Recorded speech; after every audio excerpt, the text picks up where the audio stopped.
Assalamualaikum warahmatullahi wabarakatuh. Apa kabar kalian semua? Semoga kalian dalam keadaan sehat, dilancarkan rezekinya, dan dimudahkan segala urusannya, dan penuh dengan kebahagiaan. Sebelum masuk ke cerita, jangan lupa bantu like, komen, dan subscribe ya. Semoga kalian semua selalu dalam lindungannya.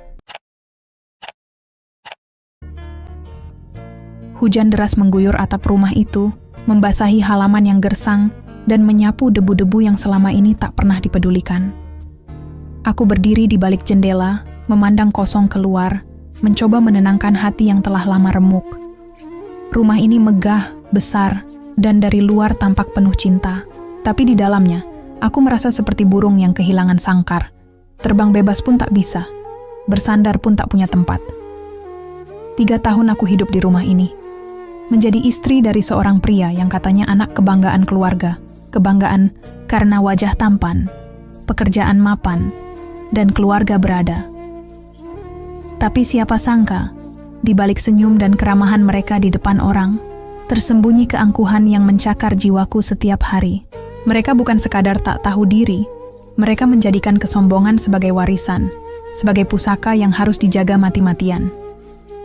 Ibunya, mertuaku, adalah ratu di singgasana ilusi. Ia memperlakukanku seperti pembantu yang kebetulan dinikahi anaknya. Tiap pagi, ia akan duduk di ruang makan dengan gaun tidur mahalnya, menyodorkan daftar menu sarapan yang harus aku buat sendiri. Tak peduli aku sakit, lelah, atau bahkan sedang menangis diam-diam di kamar. Semua harus sempurna. Pernah sekali aku memasak telurnya terlalu matang. Ia hanya menatapku dengan pandangan penuh jijik dan berkata, "Tak heran keluargamu miskin. Bahkan masak telur pun gagal." Aku menahan air mata. Bukan karena hinaannya, tapi karena suamiku, Damar, hanya duduk diam di sebelahnya. Menyesap kopinya tanpa berkata apapun. Seolah itu semua pantas, seolah aku layak diperlakukan seperti itu. Saat malam tiba, dan aku mencoba membicarakannya, ia hanya berkata, "Namanya juga Mama. Kamu harus bisa menyesuaikan. Jangan terlalu sensitif." Sensitif? Aku sudah mengorbankan karierku, meninggalkan kota tempat aku tumbuh, dan memilih tinggal di rumah besar ini demi cinta. Tapi yang kudapat hanya perasaan terasing, di antara orang-orang yang berpikir bahwa uang bisa membeli segalanya, bahkan harga diri orang lain. Aku ingat jelas hari itu, ketika untuk pertama kalinya aku benar-benar merasa ingin pergi. Ayahku datang berkunjung, lelaki tua yang sudah membesarkanku sendirian sejak ibu meninggal. Dengan senyum bangga, ia membawa buah tangan dari kampung, hanya singkong rebus dan keripik pisang. Mertuaku mencium bau dari plastik bawaannya dan langsung menutup hidung. "Aduh, rumah jadi bau pasar tradisional begini. Tolong dibuang saja ke dapur belakang." Ayahku hanya tersenyum, tapi aku tahu betul ada luka dalam matanya. Ia menoleh padaku pelan, lalu duduk di ujung sofa tanpa banyak bicara. Aku duduk di sebelahnya, menggenggam tangannya erat, mencoba menyampaikan permintaan maaf yang tak terucap. Setelah ayah pulang, aku mengurung diri di kamar. Mertuaku mengetuk pintu dan dengan nada tinggi berkata, "Lain kali bilang orang tuamu jangan bawa sampah ke rumah ini. Ya, rumah ini bukan tempat untuk barang-barang murahan." Aku menatap pantulan wajahku di cermin, kusam, mata panda, bibir kering. Perempuan yang dulunya ceria, ambisius, dan punya impian besar, kini hanya menjadi boneka di rumah mewah. Aku harus memilih. Terus bertahan demi nama pernikahan, atau menghancurkan benteng kesombongan yang selama ini menindasku perlahan. Hari itu aku mulai menyusun rencana. Aku tahu kelemahan mereka, nama baik. Mereka akan mati-matian mempertahankan citra keluarga harmonis, keluarga kaya, keluarga panutan. Tapi aku, yang mereka anggap remeh ini, akan membuat mereka berlutut di atas keangkuhan mereka sendiri. Langkah pertamaku adalah kembali bekerja. Diam-diam aku mengirimkan lamaran ke perusahaan lama tempat aku dulu menjadi analis keuangan. Beberapa minggu kemudian, mereka menerimaku kembali. Gaji tak seberapa, tapi harga diri lebih mahal dari emas yang bertumpuk di lemari mertuaku. Awalnya aku tak bilang ke Damar. Setiap pagi aku pergi dengan alasan ikut seminar atau bertemu teman. Tapi akhirnya ia tahu juga. Marah? Jelas. Ia berteriak padaku malam itu. Kamu pikir kamu siapa? Istriku harusnya ada di rumah, bukan ngurus laporan keuangan orang lain. Aku menatapnya tajam. Dan kamu pikir aku akan selamanya jadi pelayan keluargamu? Itu, malam pertama aku tidur di kamar tamu. Dan malam-malam setelahnya makin sering aku habiskan di sana. Tapi aku tak peduli. Perlahan, aku menabung. Aku menyewa pengacara diam-diam. Aku mulai mengumpulkan bukti, perlakuan mertuaku, pengabaian suamiku, bahkan bagaimana mereka memperlakukan tamu dan pembantu rumah dengan kasar. Semuanya kucatat, kurekam, kusimpan. Aku juga mendekati adik damar, Naya. Gadis 23 tahun yang selama ini manja dan sombong, tapi sesungguhnya kesepian. Aku tahu ia punya luka yang ia sembunyikan. Tekanan dari ibunya, tuntutan dari keluarga, dan keinginan untuk bebas. Perlahan, aku jadi tempat curhatnya. Dan dari sana aku tahu lebih banyak tentang borok keluarga ini. Utang ayahnya di bisnis, properti, investasi bodong yang selama ini ditutup-tutupi. Bahkan bagaimana mereka sering meminjam nama orang demi menjaga reputasi. Aku menulis semuanya. Aku mengatur semuanya. Lalu aku mengajukan syarat, jika mereka ingin semuanya tetap tersembunyi. Jika mereka ingin keluarga sempurna ini tak jadi bahan gunjingan tetangga atau berita gosip, mereka harus membebaskanku secara utuh. Tak hanya dari ikatan pernikahan, tapi dari semua beban yang mereka timpakan padaku. Saat itu mereka panik. Ibunya menangis histeris, ayahnya marah besar, mengancam akan menuntut balik. Tapi aku punya semua buktinya, dan yang paling penting, aku tak takut lagi. Damar terdiam, tatapan kosong. Mungkin ia baru sadar bahwa selama ini ia tak hanya kehilangan istri, tapi juga harga dirinya sebagai lelaki. Ia membiarkan istrinya diinjak-injak, dan kini, saat semuanya hampir runtuh, ia hanya bisa diam. Namun aku belum puas. Keluarga ini tak akan belajar kalau hanya disentil. Mereka perlu dihancurkan agar sadar bahwa dunia tak hanya milik mereka. Aku mulai menyebarkan sedikit demi sedikit cerita melalui akun anonim. Fakta tentang bagaimana mereka memperlakukan orang lain, bagaimana kekayaan mereka ternyata dibangun di atas utang dan kebohongan. Aku tahu risikonya, tapi aku tak takut, karena aku sudah terlalu lama diam. Sudah terlalu lama dianggap remeh. Dan sekarang, saat semuanya mulai terkuak, mereka datang kepadaku, memohon, meminta maaf. Tapi sudah terlambat. Aku bukan lagi perempuan yang mereka injak-injak 3 tahun lalu. Aku adalah badai yang mereka undang sendiri. Pagi itu, langit Jakarta masih kelabu. Aroma tanah basah dari semalam belum sepenuhnya lenyap, menyisakan hawa dingin, yang menusuk ke balik kulit. Aku duduk di meja kerja kecil di apartemen kontrakan yang kusewa diam-diam 2 bulan lalu. Bukan tempat mewah, tapi cukup hangat dan nyaman untukku bernapas lagi. Ponselku bergetar. Nama Damar muncul di layar. Ku telepon balik hanya sekali sejak aku pergi dari rumah itu, sekadar memberitahu bahwa aku baik-baik saja dan tidak ingin dikejar-kejar. Setelah itu aku memutuskan semua komunikasi. Tapi hari ini berbeda. Aku ingin mendengar apa yang ingin ia katakan. Kamu puas sekarang? Suaranya serak, entah karena lelah atau menahan emosi. Belum, jawabku datar. Kamu sudah buat keluargaku jadi bahan pembicaraan orang. Mama sakit karena stres. Papa sampai harus keluar dari proyeknya. Naya nggak berani ke kampus. Kamu seneng kan? Aku menghela napas pelan. Aku hanya mengembalikan apa yang kalian beri. Bedanya, aku nggak pakai topeng waktu melakukannya. Kamu balas dendam? Bukan dendam. Aku menuntut keadilan. Sesederhana itu. Ia terdiam cukup lama di ujung telepon. Aku bisa membayangkan wajahnya. Mungkin ia sedang duduk di ruang tamu. Rumah itu, rumah besar yang kini mulai retak dari dalam. Kalau aku minta kamu pulang, mulai dari awal lagi, apa bisa? Aku menahan tawa yang ingin meledak. Ironis sekali. Saat aku mati-matian bertahan, mereka mendorongku pergi. Kini saat aku kuat, mereka ingin aku kembali? Tidak bisa. Jawabku singkat. Kamu tahu kenapa? Karena kamu membiarkan aku terluka sendirian. Dan kamu diam. Kamu laki-laki yang baik, Damar. Tapi kamu bukan laki-laki yang kuat. Lalu aku memutus sambungan telepon. Kali ini, tanpa rasa bersalah.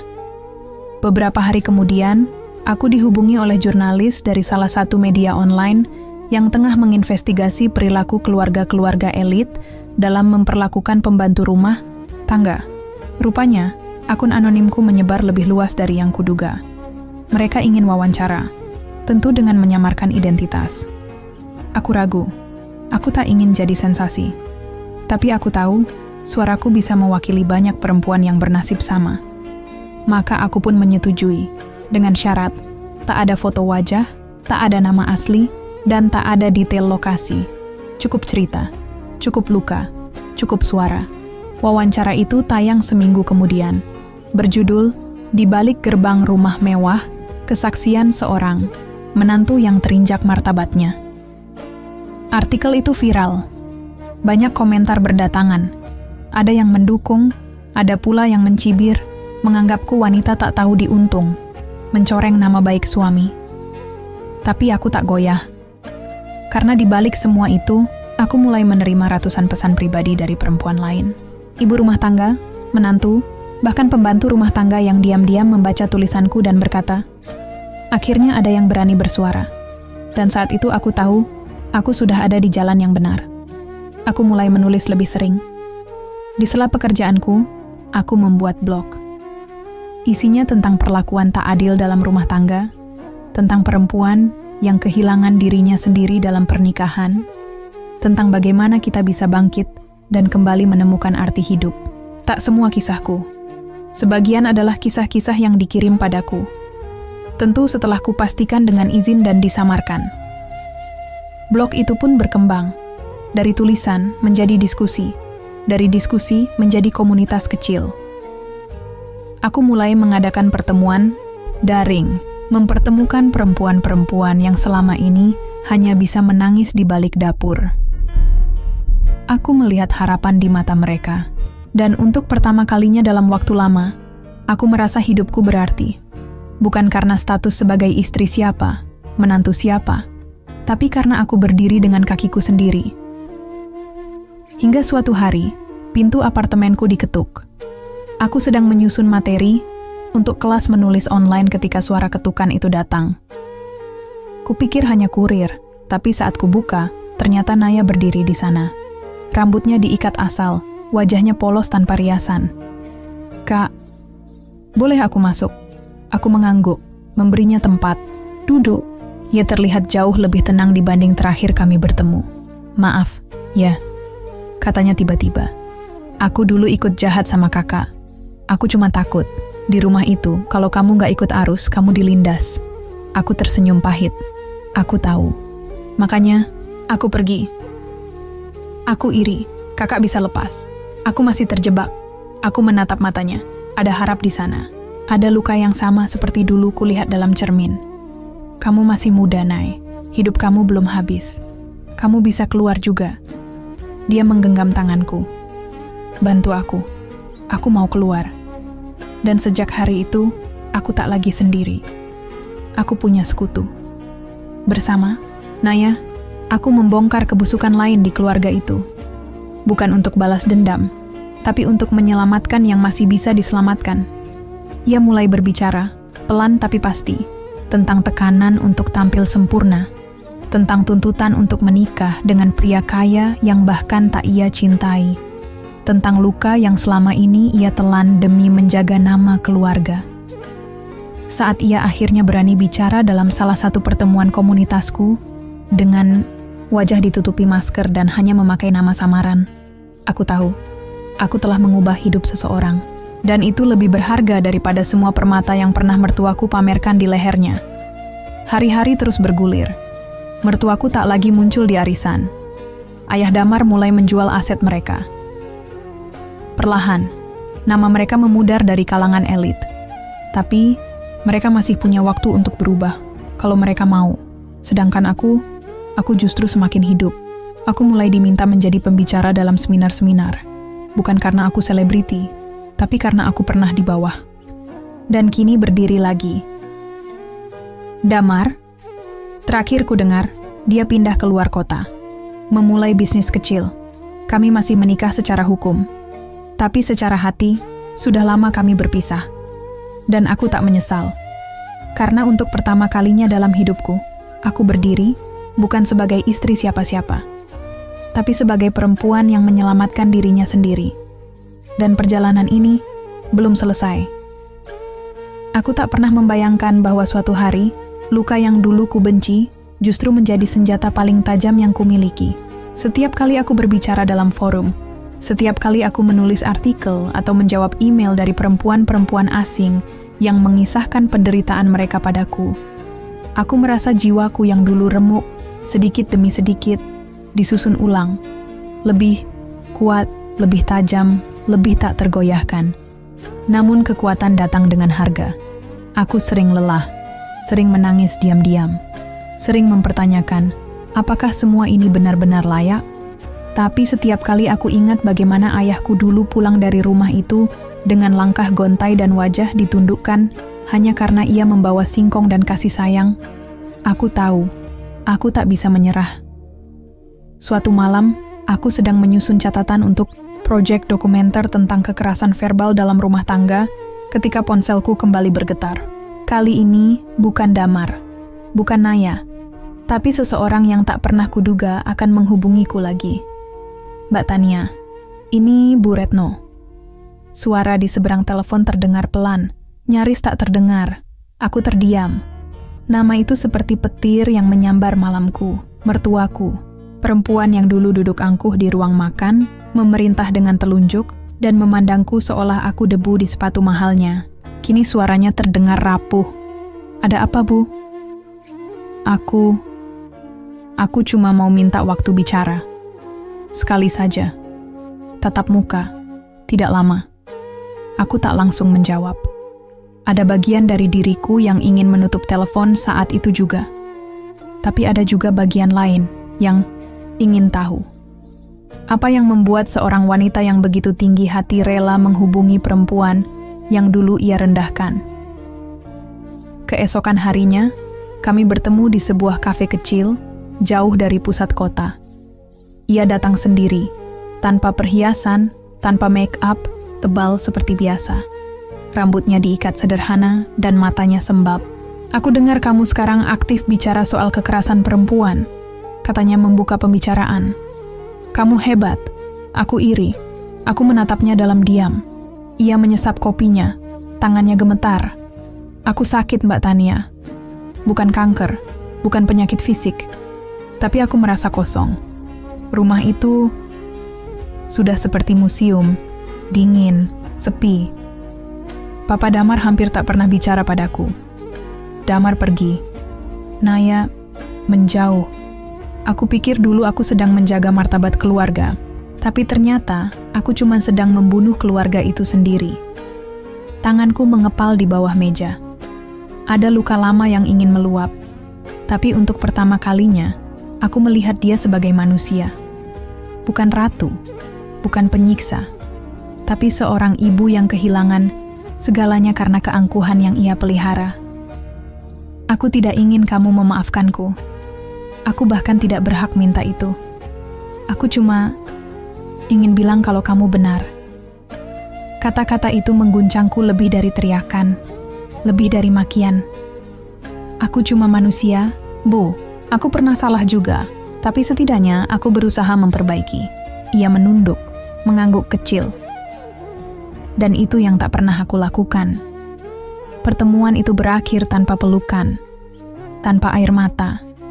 Tapi cukup, bukan untuk menyembuhkan, tapi untuk menandai bahwa ada luka yang tak perlu terus dilestarikan.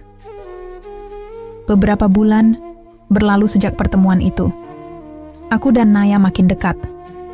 Kami bahkan berencana membuat yayasan kecil untuk perempuan korban tekanan rumah tangga, terutama dalam pernikahan patriarkal yang memuja status sosial. Tak mudah, tapi kami perlahan menyusun struktur, mencari donatur, dan mulai membangun dari kecil. Sampai suatu hari, surat gugatan cerai resmi dari Damar datang. Tanpa banyak kata, Hanya satu kalimat yang ia tulis tangan di bagian bawah. Terima kasih telah menunjukkan padaku bagaimana seharusnya cinta bersikap. Aku menatap surat itu lama. Tidak ada air mata. Tidak ada amarah. Hanya perasaan. Selesai. Seperti lembar terakhir dari buku yang sudah terlalu lama kutahan untuk dibaca. Aku tanda tangan tanpa ragu. Dan saat itulah, aku benar-benar bebas. Kini aku berjalan di jalan yang dulu kutakuti. Jalan sepi, tanpa pendamping resmi, tanpa status sosial yang bisa kubanggakan. Tapi di jalan ini, aku berjalan tegak, tanpa dijaga siapapun, tanpa bayangan keluarga yang menghantui langkahku. Aku tidak menghancurkan keluarga itu dengan kemarahan. Aku menghancurkan kesombongan mereka dengan keberanian. Dan dari reruntuhan itulah, aku membangun sesuatu yang lebih jujur, lebih tulus. Kisahku mungkin tak sempurna. Tapi jika satu pun perempuan di luar sana bisa melihat hidupku dan merasa cukup kuat untuk berkata, aku juga bisa lepas, maka semua luka yang kutanggung tidak sia-sia. Dan jika suatu saat aku menikah lagi, aku tahu apa yang aku cari. Bukan pria kaya, bukan keluarga terhormat, tapi rumah, tempat pulang. Tempat di mana aku bisa menjadi diriku sendiri, tanpa perlu meminta izin untuk dihargai. Aku bukan pahlawan. Aku hanya perempuan yang akhirnya berani memilih dirinya sendiri. Dan itu cukup. Langkahku ringan saat menuruni anak tangga menuju kantor, kecil yang baru kami sewa untuk yayasan. Di dinding terpasang nama sederhana, Ruang Pulang. Sebuah tempat aman bagi perempuan yang merasa terasing di rumahnya sendiri. Naya sudah tiba lebih dulu. Ia duduk di meja bundar, dikelilingi tumpukan dokumen dan laptop terbuka. Rambutnya kini pendek sebahu, wajahnya bersih tanpa topeng glamor. Setiap kali melihatnya, aku merasa seperti melihat versi diriku yang dulu. Ketakutan, bingung, tapi perlahan membara. Kamu oke? Tanyaku sambil meletakkan kopi di hadapannya. Iya. Tadi sempat mikir sih, harusnya aku ikut psikologi dulu, bukan desain. Ia terkekeh pelan. Ternyata luka itu nggak cuma butuh diobati, tapi dimengerti juga. Kami sedang mempersiapkan sesi terapi kelompok akhir bulan ini. Antusiasmenya tinggi. Banyak perempuan yang daftar. Beberapa bahkan berasal dari luar kota, rela naik bus malam hanya untuk duduk bersama orang-orang yang mau mendengar tanpa menghakimi. Sore itu, kami mendapat kabar bahwa Ruang Pulang akan mendapat pendanaan penuh untuk setahun ke depan dari lembaga internasional.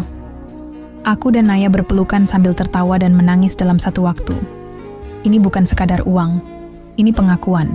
Ini validasi bahwa apa yang kami lakukan bukan sekadar melarikan diri dari masa lalu, tapi menanam benih untuk masa depan yang lebih waras. Namun, kebahagiaan itu bukan tanpa tantangan. Malamnya, aku membuka email dari seorang perempuan muda. Isinya tak panjang, tapi menyesakkan dada. Kak, aku baca tulisan kakak dan semua kisah Ruang Pulang. Tapi bagaimana kalau pelakunya ibuku sendiri? Bagaimana kalau rumahku tempat yang paling ingin kutinggalkan? Tapi aku baru 17 dan gak tahu harus kemana. Aku membaca ulang kalimat itu berkali-kali. Tanganku gemetar. Kali ini, bukan tentang mertua, bukan tentang suami, tapi tentang akar. Aku dan Naya segera merespon. Kami ajak dia ngobrol melalui panggilan suara, ditemani seorang relawan psikolog dari yayasan. Namanya Rani. Suaranya kecil, patah-patah, tapi ada sesuatu di ujung sana, seperti harapan yang sedang memohon jangan dipadamkan. Setelah sejam, dia bilang satu kalimat yang membuat seluruh ruanganku sunyi. Aku gak mau mati, tapi aku juga gak tahu bagaimana caranya hidup. Kami tak jawab dengan motivasi murahan. Kami tak bilang, semua akan baik-baik saja. Kami hanya bilang, kamu gak sendiri. Mulai sekarang, kamu punya kita. Dan sejak malam itu, kami tahu misi kami belum selesai. Ini bukan tentang membalas dendam pada masa lalu. Ini tentang membuka pintu yang bisa jadi satu-satunya jalan keluar bagi seseorang. Aku pernah ingin mati. Meski tak pernah bilang pada siapapun. Aku tahu, rasanya hidup dengan tubuh sehat, tapi jiwa memar. Dan kini aku di sini, bukan untuk menyelamatkan semua orang, karena aku bukan penyelamat. Tapi setidaknya, aku bisa jadi saksi bahwa luka bisa tumbuh jadi cahaya. Bahwa tidak semua luka harus dibenci, sebagian bisa dijadikan jalan pulang. Malam semakin larut. Aku berjalan ke balkon kecil apartemenku, memandang lampu-lampu kota yang redup. Dulu, aku merasa kota ini menelanku. Kini, aku berdiri di atasnya. Bukan sebagai perempuan kuat versi sempurna, tapi sebagai perempuan yang utuh dengan segala cacat dan keberaniannya. Ponselku kembali berbunyi. Pesan dari nomor yang tak tersimpan. Terima kasih, Mbak. Karena kisah, Mbak, aku akhirnya berani bicara ke ayahku. Aku nggak tahu nanti akan bagaimana.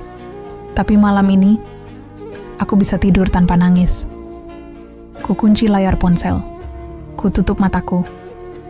Dan malam itu, aku tahu, aku sudah menang.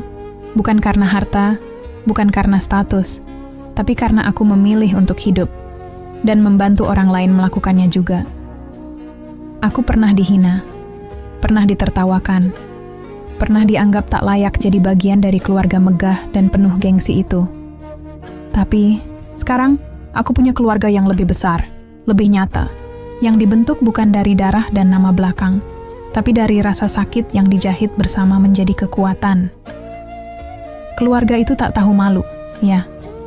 Tapi aku sudah tidak lagi hidup untuk membalas mereka. Aku hidup untuk membuktikan bahwa martabat bukan berasal dari nama besar atau rumah mewah, tapi dari keberanian untuk bangkit saat semua orang berharap kita tetap jatuh.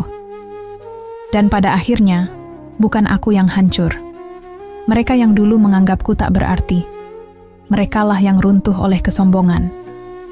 Mereka sendiri, sedangkan aku berjalan ke depan, dengan kepala tegak, dengan hati yang tak lagi menunduk. Seminggu setelah pesan dari Rani masuk, ruang pulang kedatangan banyak wajah baru.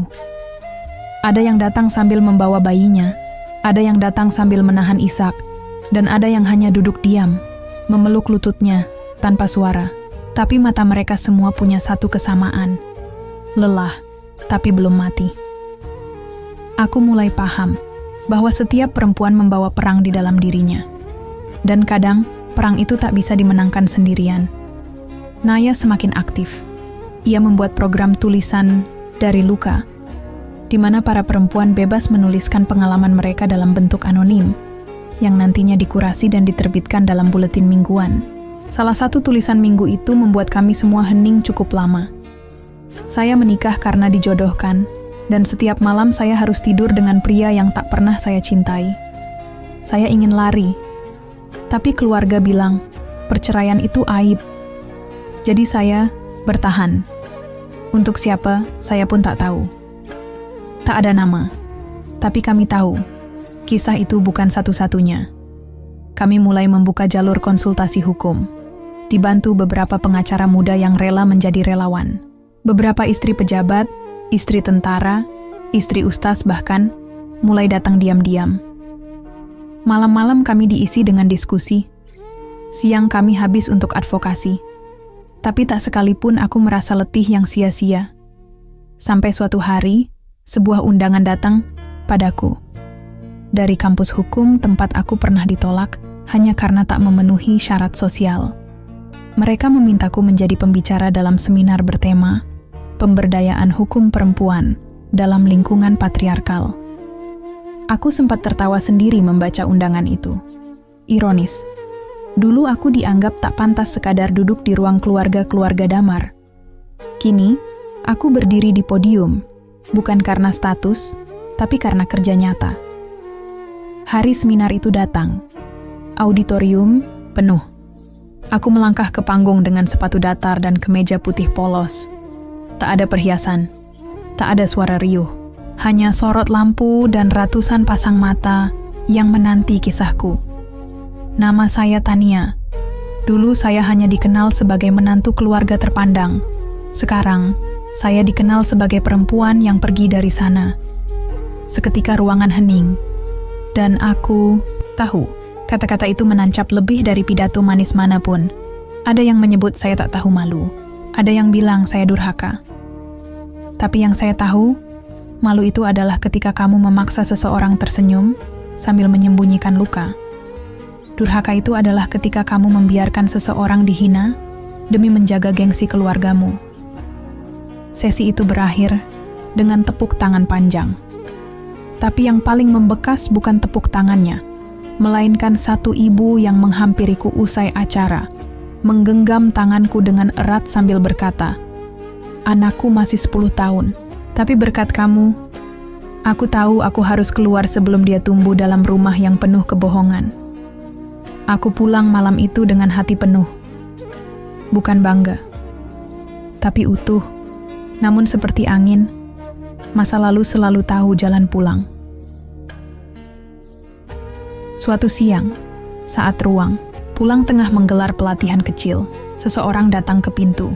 Penampilannya masih rapi, dasi gelap, kemeja abu, tapi mata itu, mata yang pernah menatapku tanpa pembelaan.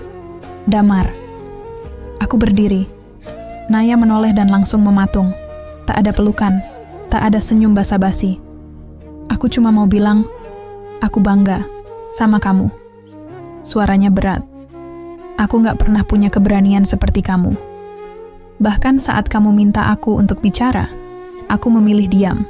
Dan sekarang aku melihat keheninganku adalah kejahatan. Aku menatapnya lama. Ada yang terasa perih, tapi juga lega. Kamu datang untuk minta maaf? Ia mengangguk. Bukan supaya kita balik, tapi supaya kamu bisa jalan lebih jauh tanpa bayanganku. Untuk pertama kalinya, aku percaya bahwa ia benar-benar belajar.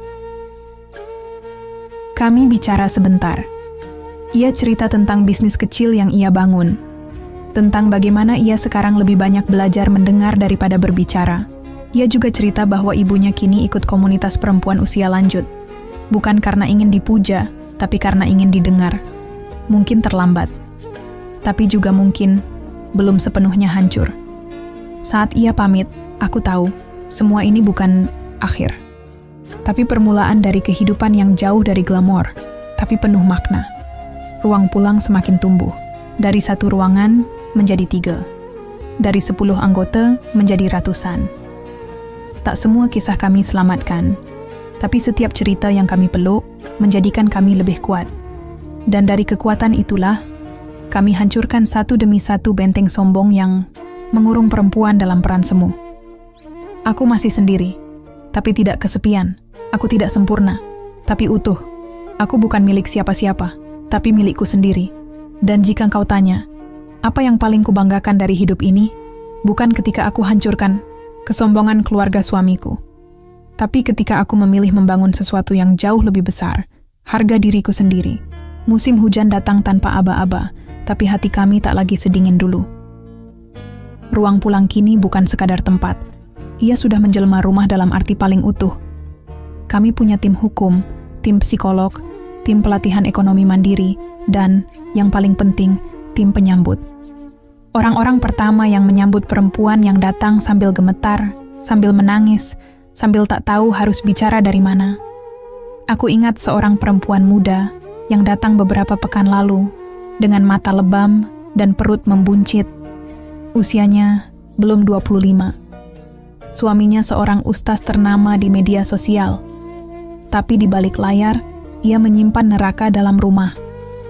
Saat ia akhirnya berbicara, seluruh ruangan hening, bahkan angin pun seperti takut menyela.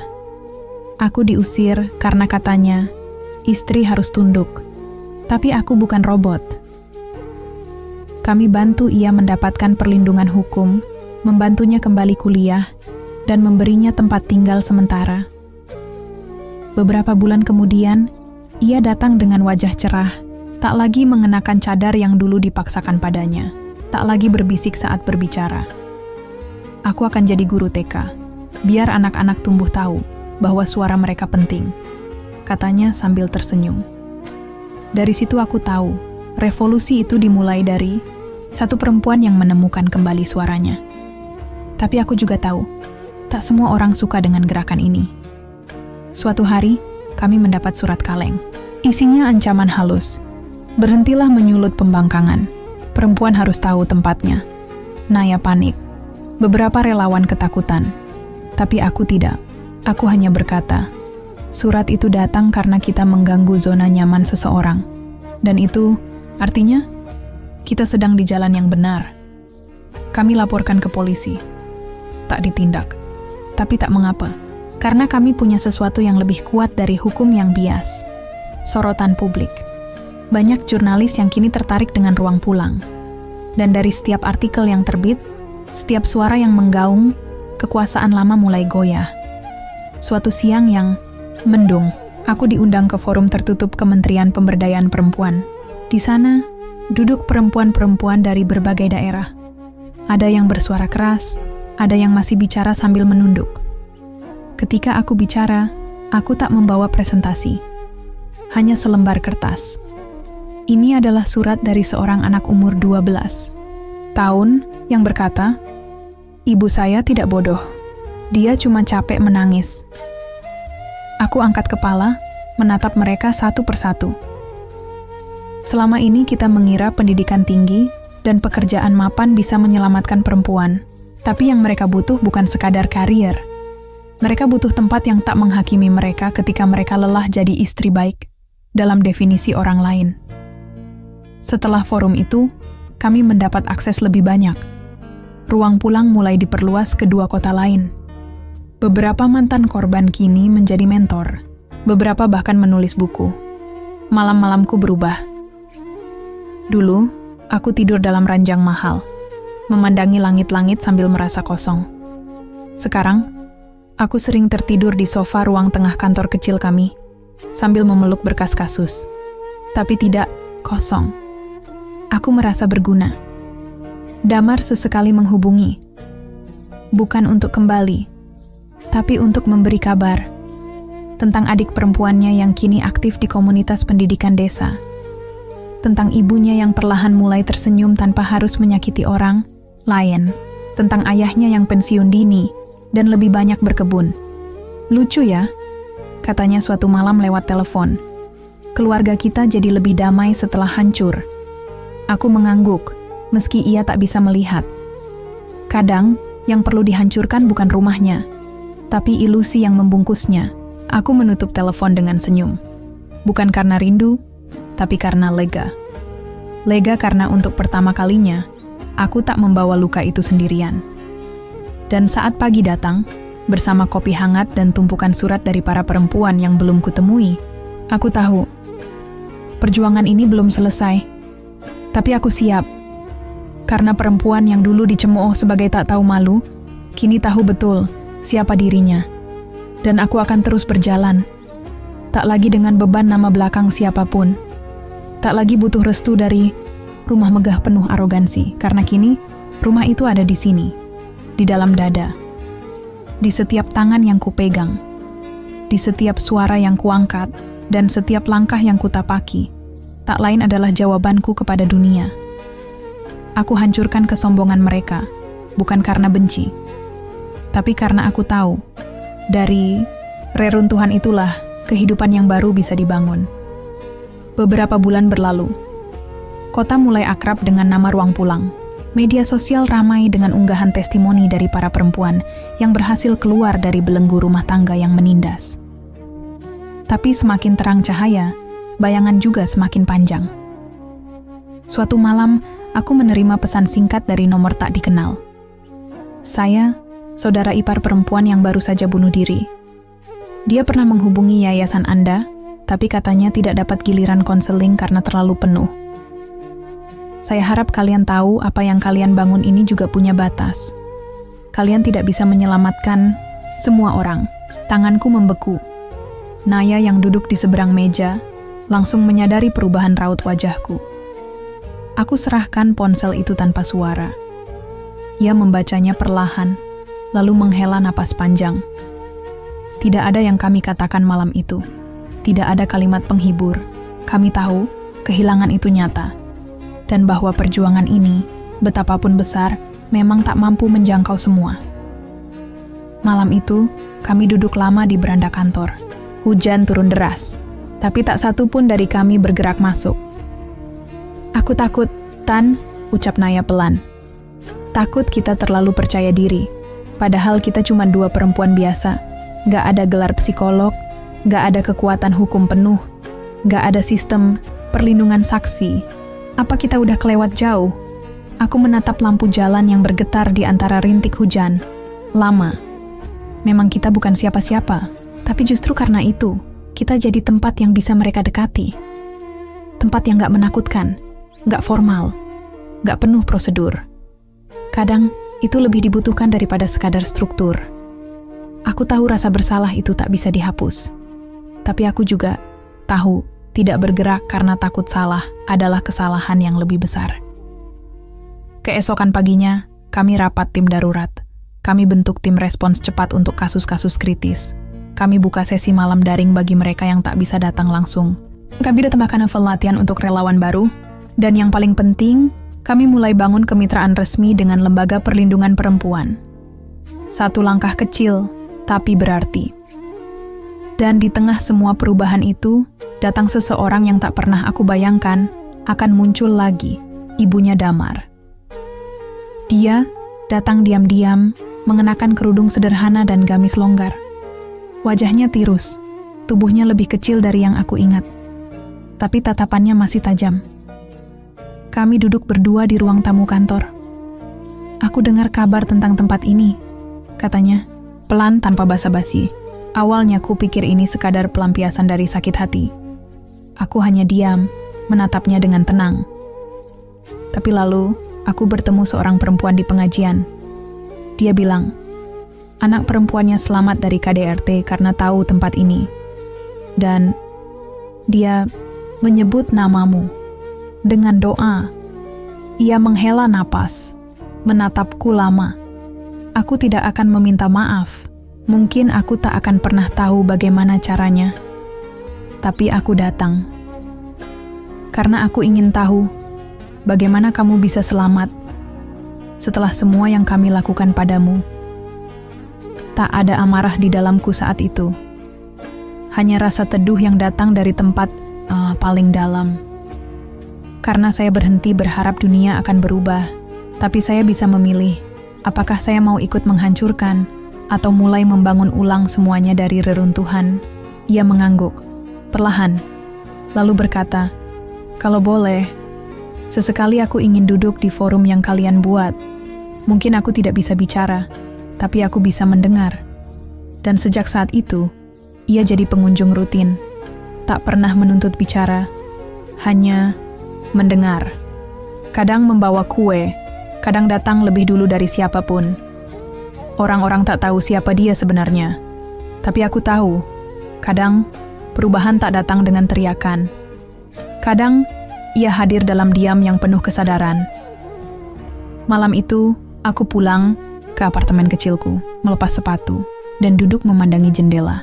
Kota ini tak berubah banyak. Tapi aku sudah tak sama. Aku pernah dihina, diremehkan, ditertawakan. Aku pernah dianggap bukan siapa-siapa, tak punya tempat dalam keluarga terhormat. Tapi kini, aku punya tempat yang tak bisa mereka rebut.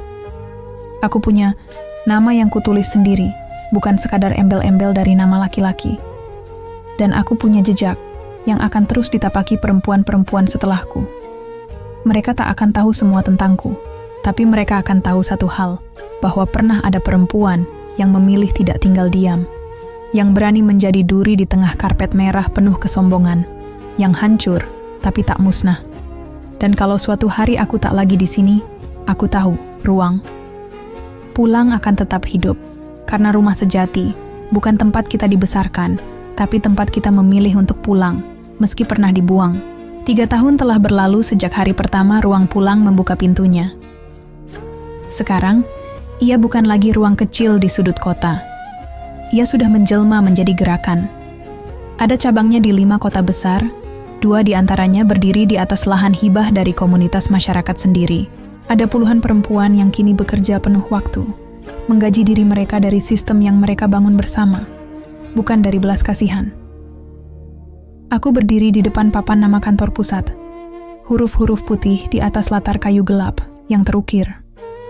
Dalam gaya sederhana, ruang pulang, Komunitas pemulihan dan keberdayaan perempuan tak ada logo mewah, tak ada slogan muluk, hanya nama yang terasa hangat, tempat yang bisa dituju siapapun ketika dunia seolah memusuhi. Hari itu adalah peringatan 3 tahun berdirinya komunitas ini. Kami tak buat acara besar-besaran, hanya syukuran kecil, dengan makanan hasil masakan para ibu yang kini punya usaha catering sendiri. Tumpengnya sederhana, tapi senyumnya luas. Naya berdiri di sampingku. Kini rambutnya makin pendek, ekspresinya makin tenang. Di belakang, kulihat Rani, perempuan yang dulu datang dalam diam dan luka, kini memimpin pelatihan keuangan, mandiri untuk puluhan ibu muda. Aku hampir tak mengenal sebagian besar dari mereka. Tapi aku tahu satu hal. Mereka adalah saksi bahwa luka, jika disembuhkan dengan sabar dan keberanian, bisa tumbuh menjadi tempat berlindung bagi yang lain. Setelah acara usai, aku pergi ke ruangan kecil yang dulu jadi tempat tidur darurat kami. Kini ruangan itu sudah jadi perpustakaan komunitas. Di pojok ruangan, ada rak khusus berisi tulisan-tulisan dari para penyintas. Aku membuka salah satu buklet terbaru dan sebuah kalimat menyambutku. Dulu aku kira harga diriku hilang saat suamiku mengusirku dari rumah. Tapi ternyata rumah yang sesungguhnya baru aku temukan ketika aku tak lagi hidup di bawah atapnya. Mataku panas, tapi aku tersenyum. Kadang, kita memang harus kehilangan segalanya untuk tahu apa yang sebenarnya tak pernah bisa direnggut dari kita.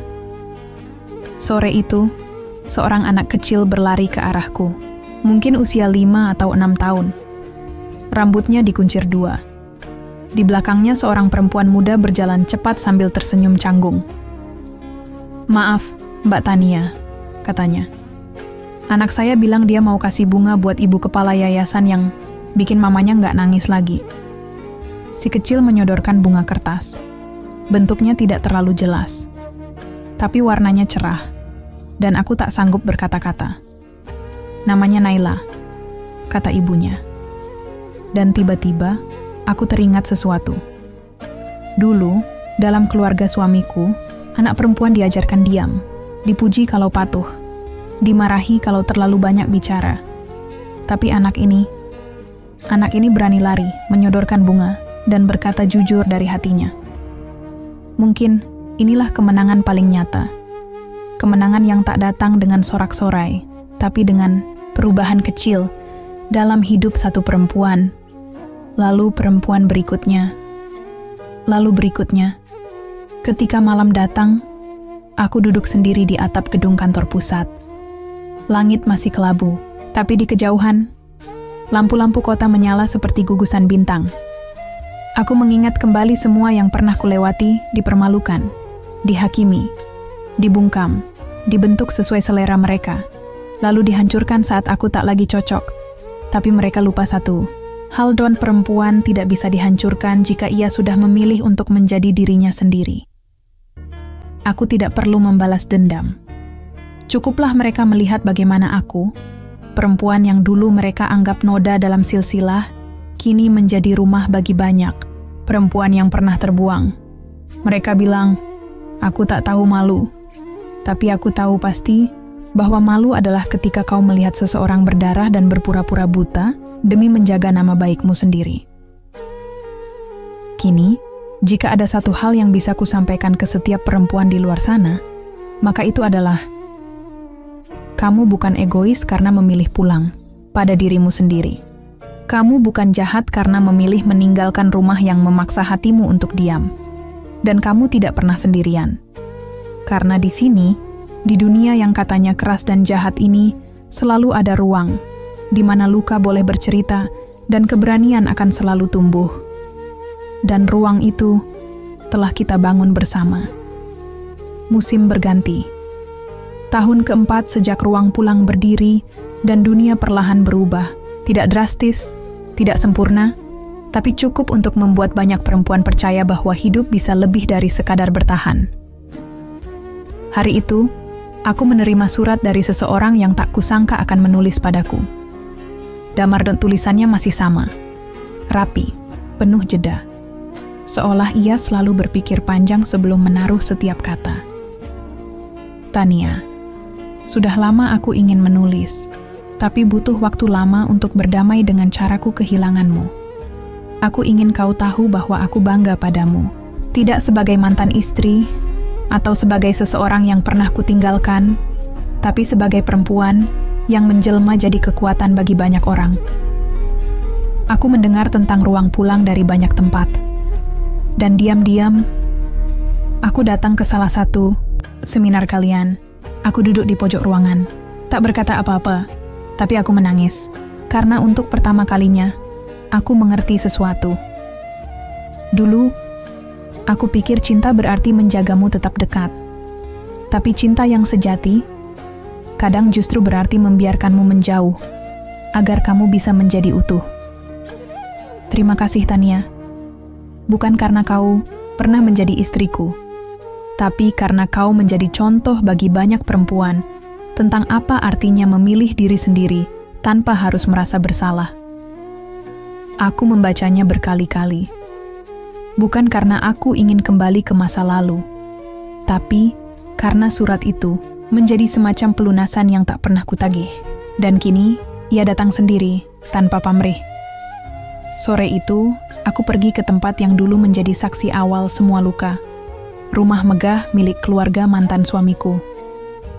Bukan untuk mengungkit, bukan untuk mengadu, tapi karena ada panggilan resmi. Ibunya Damar wafat, dan atas permintaannya sendiri, ia ingin aku datang. Suasana rumah itu tak lagi semegah dulu. Beberapa ruangan terlihat kosong. Karpet mewah diganti tikar anyaman. Foto-foto besar keluarga kini hanya tinggal 1-2 di dinding. Aku melangkah masuk, disambut oleh Damar dan adiknya. Tak ada pelukan, tapi ada anggukan yang cukup. Di ruang tamu, ada sebuah buku kecil di atas meja. Buku doa. Tapi di sampul belakangnya, ada satu kalimat yang membuat kakiku berhenti. Terima kasih untuk perempuan yang pernah kami sakiti. Kau membuat kami belajar mencintai tanpa menguasai. Aku tak menangis, karena di titik itu, aku sudah tak membawa dendam, hanya kelegaan bahwa sebuah lingkaran telah tertutup. Tidak sempurna, tapi utuh. Beberapa hari setelahnya, kami menggelar forum akbar di lapangan terbuka, memperingati 4 tahun ruang pulang. Lebih dari 1.000 perempuan datang. Ada yang membawa bayi, ada yang datang dengan bekas luka di wajah, ada pula yang datang sebagai pembicara. Dulu korban, kini pemimpin. Aku naik ke atas panggung. Suaraku sempat bergetar, tapi mataku penuh cahaya. Dulu, saya berdiri di tempat seperti ini sebagai seseorang yang baru saja ditinggalkan, diremehkan, dijatuhkan. Tapi hari ini, saya berdiri di sini tidak sebagai istri siapapun, bukan sebagai mantan siapa-siapa. Saya berdiri sebagai perempuan yang selamat, dan memilih untuk tidak membiarkan perempuan lain merasa sendirian. Orang-orang berdiri. Tepuk tangan menggema. Tapi yang paling menyentuhku adalah suara anak kecil di barisan depan yang berteriak polos. Mbak Tania, aku mau jadi kayak kamu nanti. Aku tersenyum. Karena saat itulah aku tahu, perjuangan ini tak sia-sia. Malamnya, aku berjalan sendiri ke sebuah bukit kecil di pinggiran kota. Tempat favoritku menulis. Angin malam menyapa lembut, dan bulan menggantung penuh di langit. Aku membuka jurnal kecil yang selalu kubawa, lalu menulis. Dulu, aku hanya ingin didengar. Kini, aku menjadi tempat suara-suara lain menemukan keberanian. Dulu, aku ingin diterima. Kini, aku memilih siapa yang layak ada dalam hidupku. Dan dulu, aku merasa hancur. Tapi ternyata, dari kehancuran itulah aku menemukan kekuatan yang tak pernah kutahu aku miliki. Aku menutup jurnal, menatap langit satu kali lagi. Lalu berjalan turun bukit, meninggalkan jejak ringan di tanah basah. Dengan langkah yang tak lagi gentar, dengan hati yang tak lagi takut. Karena aku tahu, kemanapun aku melangkah, aku selalu bisa pulang. Ke diriku sendiri, dan ke rumah yang kubangun dari reruntuhan kesombongan itu. Dengan cinta, dengan keberanian, dengan suara yang tak akan pernah kubiarkan padam. Ini akhir dari luka, dan awal dari kebebasan.